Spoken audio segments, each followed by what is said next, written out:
આવ્યા તેની લીલા કથા બતાવી છે। હવે શ્રી કૃષ્ણ 5 વર્ષના થયા છે અને ગોકુળમાં ઉત્પાતો બધા બચ્યા। એ જોઈ બ્રજના ઉપનંદ હતા એ નંદ બાબાને કહેવા લાગ્યા કે આ તમારો કનૈયો જન્મ્યો છે ને ત્યાંથી રાક્ષસોનો ઉપદ્રવ આ બ્રજમાં બહુ વધી ગયો છે। કનૈયો જન્મ્યો ત્યાર પછી તરત પૂતના આવી, શક્યાસુર આવ્યો, તૃણાસુર આવ્યો, એટલે મને હવે આ બ્રજમાં રહેવું બહુ યોગ્ય લાગતું નથી। આ નાના બ્રજના નાના બાળકો ઉપર ખતરો મંડરાઈ રહ્યો હોય તેવું લાગે છે।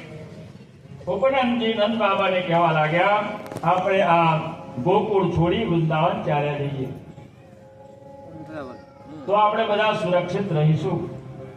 નંદ બાબાએ ઉપનંદજીએ સમસ્ત વ્રજવાસીઓની સભા ભરી, બેઠક યોજી અને આમાં કહ્યું કે આ કૃષ્ણના જન્મ પછી રાક્ષસોનો ઉપદ્રવ વધી ગયો છે, માટે આપણે ગોકુળ છોડી વૃંદાવન ચાલ્યા જઈએ।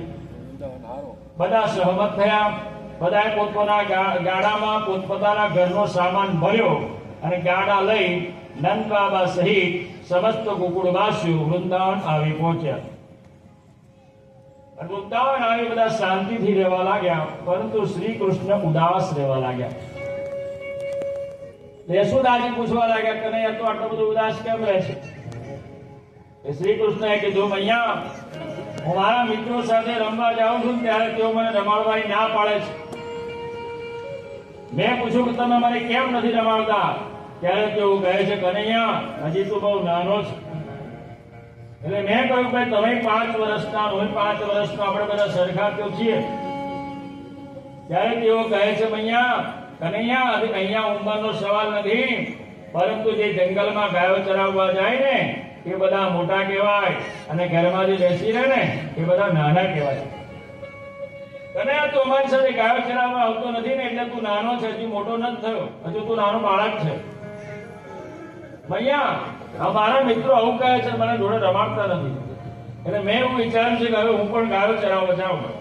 મૈયા હું ગાયો ચરાવવા જાઉં એમ કરીને ધીરે રહીને કનૈયાએ પૂછી લીધું માતાને, રજા માંગી લીધી વાતમાં। એટલે યશોદા કહેવા લાગી બેટા તું નંદ બાબા જેવડો થાય ને એટલે ગાયો ચરાવવા જજો હા।